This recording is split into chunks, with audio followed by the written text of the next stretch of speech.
Soy un reportero algo especial. Recorro los lugares y los hechos que han sentado las bases de lo que somos hoy en día. Me gusta ver, preguntar, investigar y contar lo sucedido. Porque soy un reportero de la historia.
Now I am so happy, so moved to be here to receive such a Gurgietis.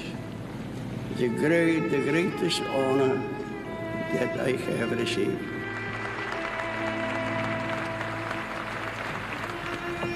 I haven't played in public for nearly 40 years. I have to pay today. Así se expresaba un emocionado Pau Casals el 24 de octubre de 1971, hace casi 40 años, después de recibir la Medalla de la Paz de las Naciones Unidas de manos de su secretario general, U Thant. Casals tenía entonces 95 años y las Naciones Unidas reconocían con ese galardón la lucha de toda una vida por la paz, la justicia y la libertad.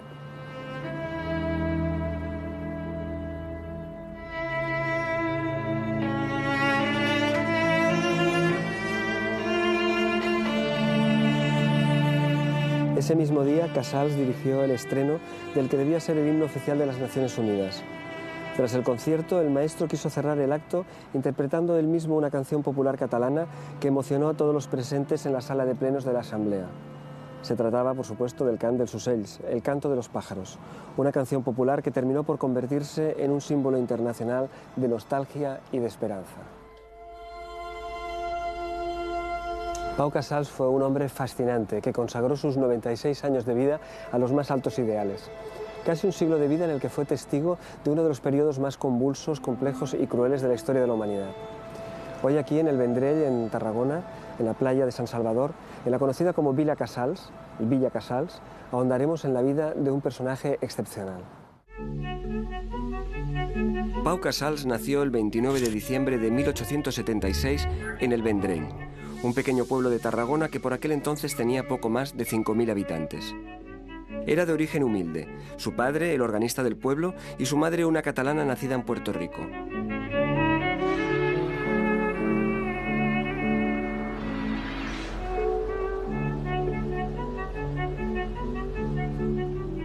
Pau Casals destacó ya de niño por su genio musical. Su virtuosismo llenó pronto los mejores auditorios del mundo y los principales líderes se desvivían por escuchar su música. Pero más allá de premios y reconocimientos, seguramente Casals querría ser recordado por sus ideales y por su insobornable fidelidad a sus raíces. ¿Por qué se hizo esta casa aquí en la playa, en este sitio aquí, San Salvador, ¿no? Pues de hecho, como bien sabéis, Casals nació en el Vendrell y él no tenía casa propia en Cataluña. Su madre le insistía mucho en que debía tener una casa donde venir a pasar pues, los veranos cuando él no estaba de turné. Entonces decidió construirse esta casa aquí delante de la playa de San Salvador, que es la playa del Vendrell, en el año 1910. Era una pequeña casita de veraneo que con los años él fue ampliando con la intención realmente de quedarse a vivir ya definitivamente en Cataluña. Y sin embargo, claro, esta casa tiene un punto trágico que es que prácticamente no la pudo vivir, ¿no? Porque llegó la guerra civil y se tuvo que exiliar, ¿no? Exacto, terminó la casa en el año 35 y en el 39 Casals se marcha en el exilio.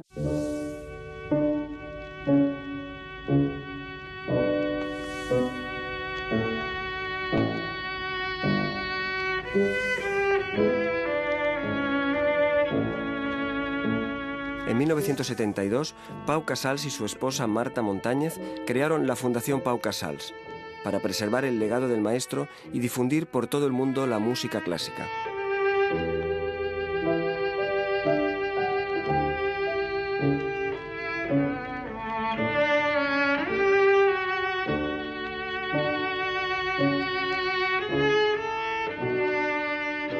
Hablemos un poco del Pau Casals músico, porque yo creo que las nuevas generaciones han olvidado un poco lo que fue la figura de Pau Casals en su época, ¿no? Era el músico por excelencia, era el gran genio mundial de la música, ¿no? Antes de Casals, el cello era un instrumento de acompañamiento de la orquesta y él fue quien lo sacó del anonimato. Y él además empezó a tocar en los auditorios más importantes de todo el mundo, en Nueva York, en Londres.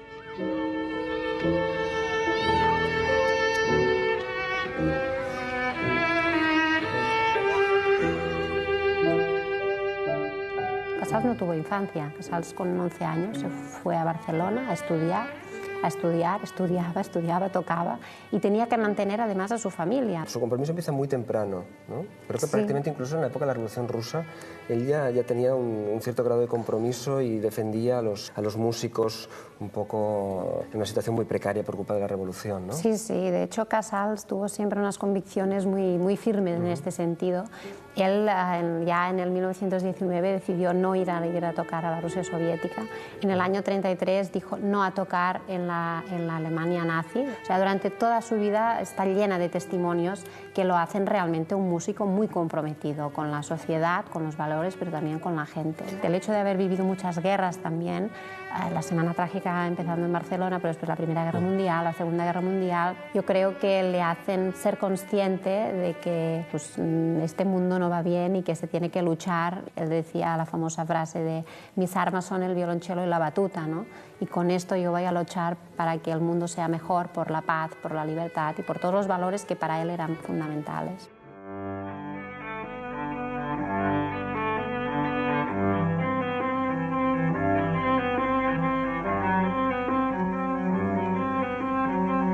En un momento en que el mundo se veía obligado a tomar partido en la lucha entre feroces totalitarismos, Casals fue capaz de mantener su espíritu crítico y su pensamiento independiente. De entre todos los conflictos que le tocó vivir, Casals vivió la guerra española como una tragedia personal y colectiva. ¿Cómo vivió la guerra civil? Que fue lo que le costó después el exilio y no volver nunca más aquí, ¿no? Realmente lo pasó muy mal. Primero con una depresión, cuando Casals ¿no? sabe que Franco ya definitivamente ha ganado la guerra. Poco a poco, pues bueno, a través de amigos y conocidos, Casals pues, vuelve a rehacer su vida y en una pequeña población en el sur de Francia que se llama Prades de Conflent, decide que tiene que ayudar a todos los refugiados. Y además lo tenía muy claro, ¿no? Él decía, ahora hay cosas más importantes que la música, y decidió no tocar, es decir, no hacía conciertos públicos y los que hacía eran benéficos, ¿no? Yo creo que es muy importante apuntar en este sentido que no fue solamente desde el año 40 al 45, ¿no? Los primeros años, sino que Casals estuvo implicado con los refugiados hasta el año de su muerte. Pau Casals se encuentra en la cumbre de su trayectoria vital. El ya anciano músico disfruta de un reconocimiento unánime que él no deja de utilizar para promover la causa de la paz y el hermanamiento mundial. La trayectoria de Pau Casals está estrechamente ligada a la historia de las Naciones Unidas, creadas en 1945 después del gran desastre que supuso la Segunda Guerra Mundial. La organización vio en Casals un extraordinario embajador de sus ideales de paz y de defensa de los derechos humanos. En 1958 invitan a Pau Casals a dar ese concierto en la ONU, ese primer concierto en la ONU que celebraba los 10 años del organismo, ¿no? Sí, de hecho, como bien dices, en el año 1958 lo invitan a hacer un concierto y es muy importante el discurso que él graba en aquel momento, que es retransmitido a todos los países del mundo, en el cual Casals lo que hace es un discurso a favor de la paz e insta a los gobiernos de todo el mundo pues, a luchar por estar unidos y para que no haya guerras, ¿no? Un poco en esta sintonía que Casals tenía, que es que la música, ¿no? Este lenguaje universal, ¿no? Que debería unir a todos los hombres, que él decía, pues es el único instrumento que puede unificar a todos los países, a todas las lenguas, a todas las naciones, y es un poco pues, el llamamiento que él hace a través de este discurso. Cuando Beethoven hizo la exaltación de Napoleón, ¿no? De este tipo de cosas, pero no la idea de que la música podía trabajar por algo, por un ideal de la humanidad, probablemente es la primera vez, Pau Casals, ¿no? Yo creo que sí, que realmente como músico moderno, ¿no? Entendemos el músico moderno de hoy, yo creo que sí, que fue de los primeros que él tuvo esta iniciativa, ¿no? Hablemos un poco de la relación con Kennedy, que tiene esto del morbo ese ¿no? de la familia Kennedy, invitado en Camelot, ¿no? ¿Cómo fue esa relación? Porque no se me ocurren dos personas más distintas que Pau Casals y John Kennedy, ¿no? Hay muchas cosas que sucedieron en aquel momento realmente importantes de destacar. La primera es esto, ¿no? Como Kennedy escoge a Casals para que la cultura entre en la Casa Blanca, y después como Casals pues decide, de acuerdo, voy, pero yo quiero una entrevista personal con usted para hablar de los problemas de mi país, ¿no? En 1958 lo nominan para el Premio Nobel de la Paz, es otra de las fechas clave de Pau Casals, ¿no? Sí, sí, y de hecho hace poco también descubrimos que en el 1956 también fue nominado y llegó a las listas finales, es decir, que fue nominado dos veces, en el 56 y en el 58. Y en el 71 es invitado por tercera y última vez, porque después del día se murió, en las Naciones Unidas. Pero es aniversario, claro. Exacto, este año se cumple en el 40 aniversario del estreno del himno de las Naciones Unidas, y que fue un encargo especial que le hizo UTAN, el secretario general de las Naciones Unidas de aquel momento, le encargó a Casals que pusiera música a este poema para hacer un himno para las Naciones Unidas. En ese momento también él hace un discurso muy importante, ¿no? Sí, porque precisamente en el mismo día es cuando UTAN le hace entrega de la Medalla de la Paz de las Naciones Unidas. The greatest honor that I have received. But let me say one thing. I am a Catalan.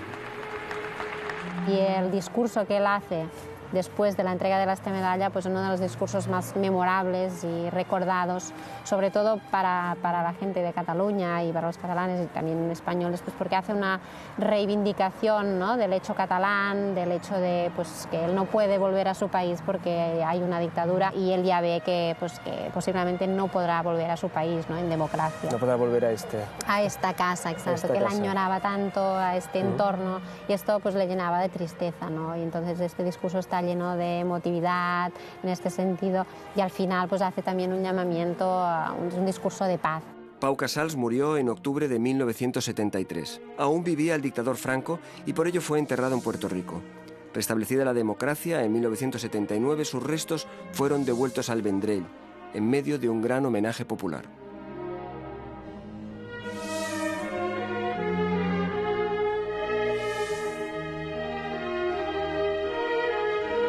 Pau Casals atravesó el siglo más difícil de nuestra historia sin perder nunca su rumbo. Sufrió la guerra civil, el exilio y 2 guerras mundiales.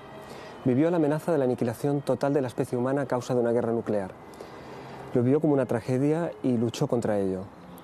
Pagó un precio muy alto para no dudar de sus convicciones y, sin embargo, nunca, en ningún momento, perdió la esperanza en la condición humana.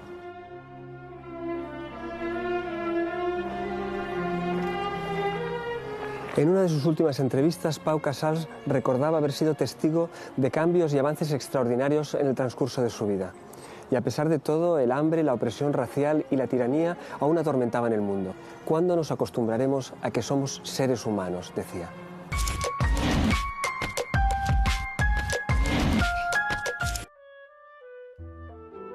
El profesor José Carlos Mayner nos abre en Zaragoza las puertas de su casa inundada de libros. Acaba de publicar Modernidad y Nacionalismo de 1900 a 1939. Es el 6º volumen de la exhaustiva Historia de la Literatura Española que él dirige y que constará de 9. Nos habla de la riqueza del patrimonio común que es la diversidad literaria peninsular.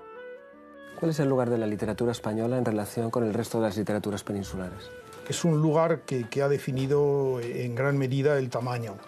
es la hermana mayor, no quiere decir por eso que sea la primogénita. ¿Y cuál es el lugar? A mí me gustaría pensar que fuera un lugar de hermandad y de participación. Primero porque tiene flanqueándola a su lado una literatura importante, que es la literatura portuguesa, y luego están las otras literaturas en el marco de España, la literatura catalana, la literatura vasca, la literatura gallega, que tienen una enorme importancia y que sería deseable, yo también desearía en este sentido, que fueran literaturas hermanadas en lectores, en comunicación interior, etc. Hay un gran desconocimiento en general entre las literaturas de cada región, ¿no? Yo creo que sí, yo creo que hay un gran desconocimiento y también, por otra parte, el conocimiento, que ese es común y todo el mundo lo sabe, de que esa situación existe.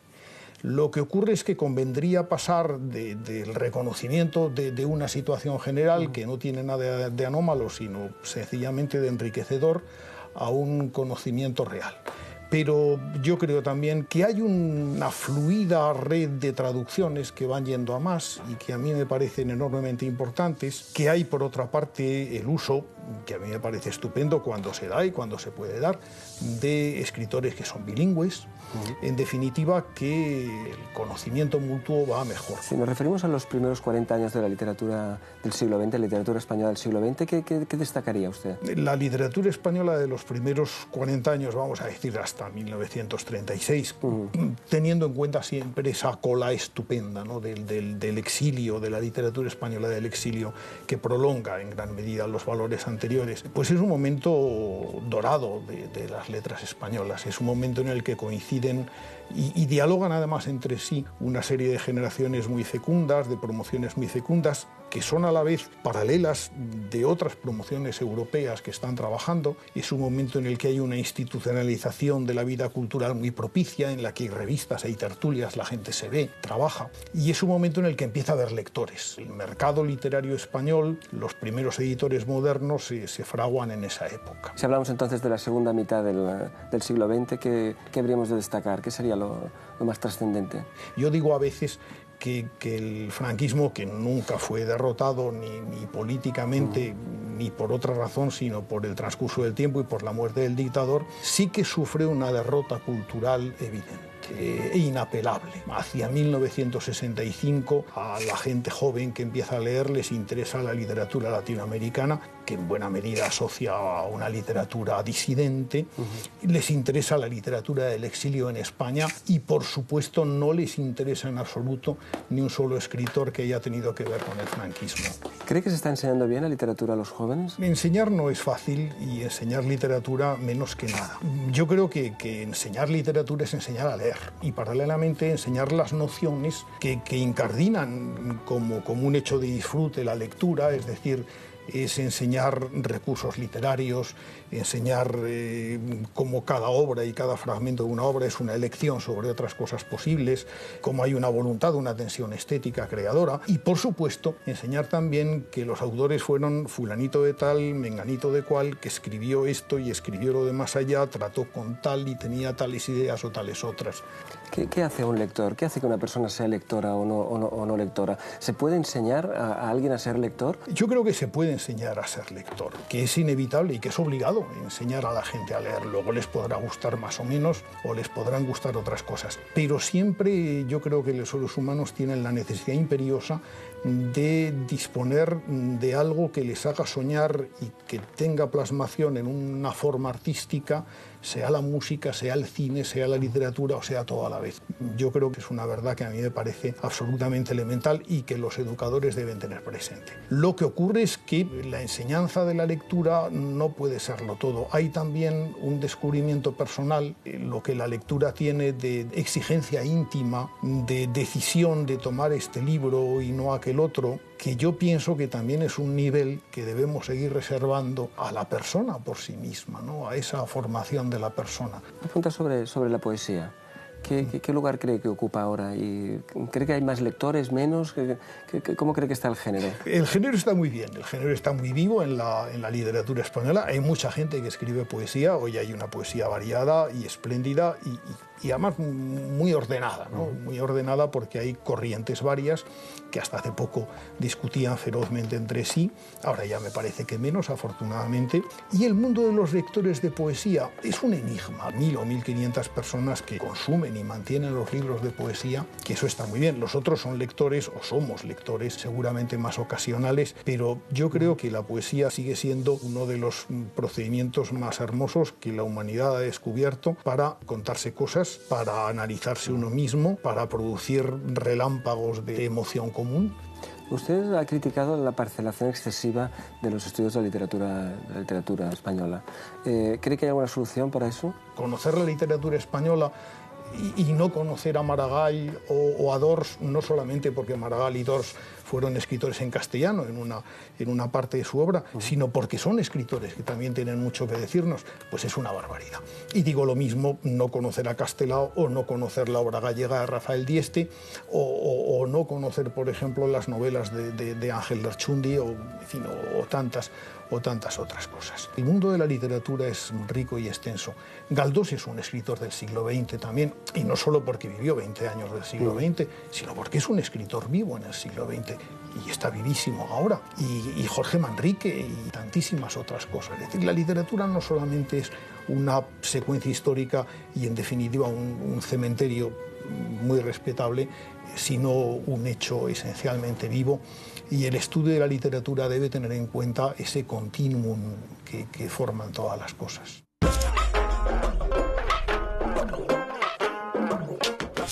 En Alicante se encuentra la Bastida de las Alcusas, uno de los yacimientos iberos más importantes de España por sus hallazgos. Lo último que ha parecido es sorprendente: la deposición ritual del armamento completo y destruido de 5 guerreros iberos. Los arqueólogos se preguntan qué puede significar. En la Bastida se excava desde hace muchos años. Las primeras campañas arqueológicas empezaron en 1928. Se retomaron en los años 90 y el ritmo de hallazgo se ha mantenido desde entonces. ¿Cuál es la importancia de este último hallazgo para el estudio del mundo ibero? Lo que hemos encontrado ha sido la deposición ritual de un conjunto de objetos extraordinario. Es una deposición que consta de 5 panoplias de guerrero, típicas del siglo IV a.C. La panoplia es el conjunto de armas de un guerrero. Consta de espada corta o falcata, le llamamos falcata a esta espada, escudos, lanzas, todo ello junto a otras ofrendas en todo este depósito ritual, como semillas, restos de animales, había cerámicas y estructuras de madera. Todo fue quemado y depositado cuidadosamente, siguiendo rituales que están ahora en estudio, entre los muros de esta puerta. Sin duda, las armas son la parte más espectacular de este descubrimiento. 5 falcatas, 6 manillas de escudos, 2 lanzas convencionales y 3 jabalinas de hierro. Todas ellas fueron quemadas y selladas bajo una dura capa de tierra. Este depósito ritual no tiene paralelismos en la arqueología ibera. No conocemos nada parecido en el mundo ibérico. Ahora estamos estudiando el significado de esta práctica excepcional, pero desde luego lo que sabemos es que siguen la pauta funeraria, es decir, siguen el ritual de inutilización de armas que se hace en las tumbas. Ahora bien, esto no son tumbas, aquí no hay restos humanos, son armas inutilizadas en relación con una transformación del espacio urbano importante. Sobre estas estructuras se construye la puerta del poblado, la puerta principal en la que estamos ahora.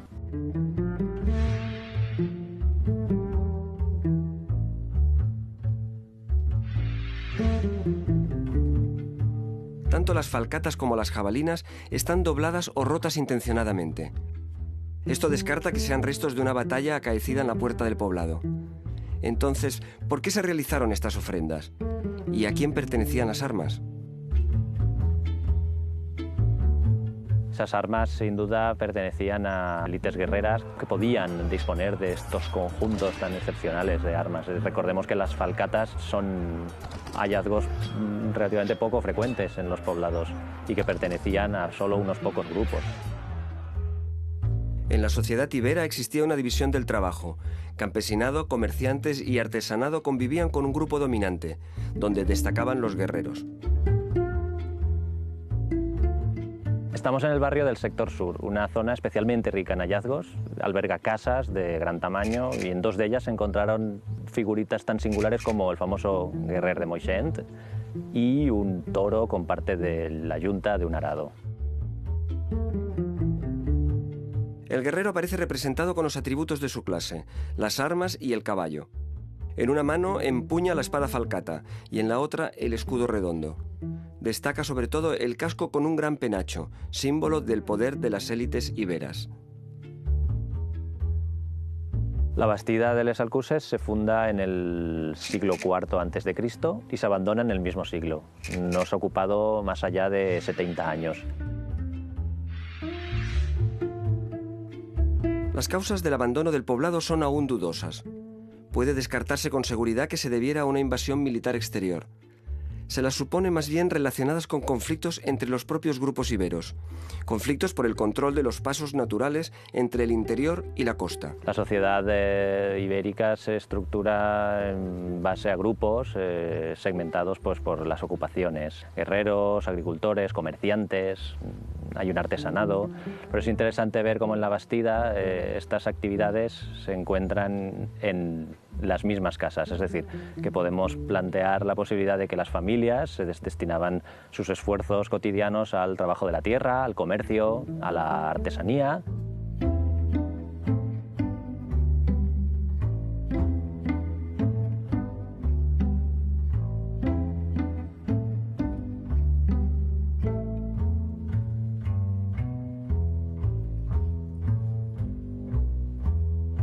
Una dimensión importante de este proyecto es la divulgación y la difusión al gran público. Para ello hemos desarrollado una serie de equipamientos en el yacimiento como esta casa. Para la construcción de esta casa hemos seguido no solo la información que han deparado las excavaciones arqueológicas, sino también las técnicas que se utilizaban en época ibérica, construcción con tierra y madera fundamentalmente, bases de piedras y enclucidos de barro en las paredes. Es en casas como esta donde se desarrollaba la vida cotidiana de esta gente. Los íberos aquí comían, reposaban, tejían, llevaban a cabo la molienda. Precisamente debajo de un molino se encontró en 1928 una lámina de plomo enrollada llena de caracteres ibéricos, con letras íberas que hoy en día no hemos podido traducir, pero que sabemos que posiblemente se trate de un documento comercial.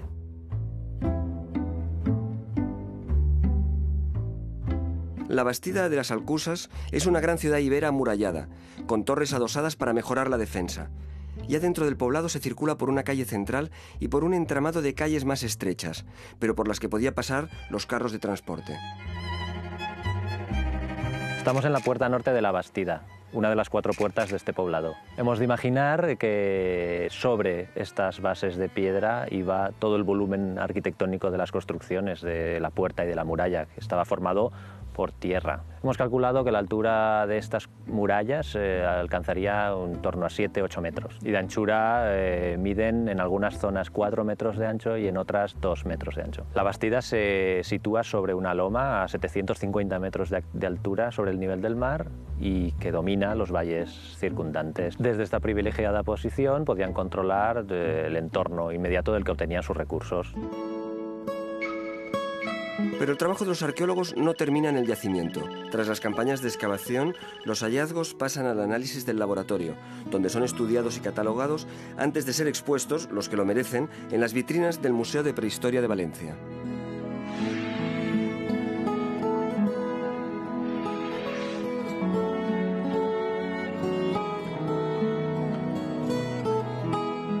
Estamos en los laboratorios del Museo de Prehistoria de Valencia, donde los materiales arqueológicos van a ser tratados, convenientemente inventariados, catalogados, dibujados, todo el registro y documentación necesaria para luego, finalmente, tras su restauración, ser expuestos en las vitrinas de las salas permanentes.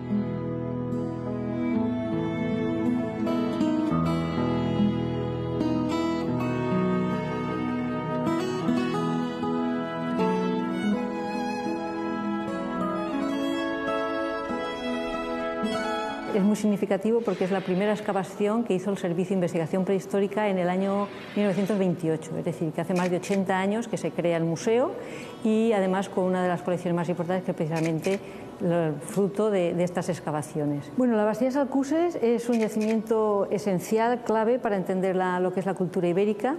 De hecho, ya en los años 30 era un referente, junto con los grandes yacimientos como Numancia, por ejemplo, porque ha dado una cantidad de material precisamente de la vida cotidiana. Es decir, la colección de la Bastida de los aperos, de labranza o del instrumental, bueno, ya no solo de agrícola, sino también artesanal, es importantísimo, de hierro, bueno, con una tipología que podría ser hasta la actualidad.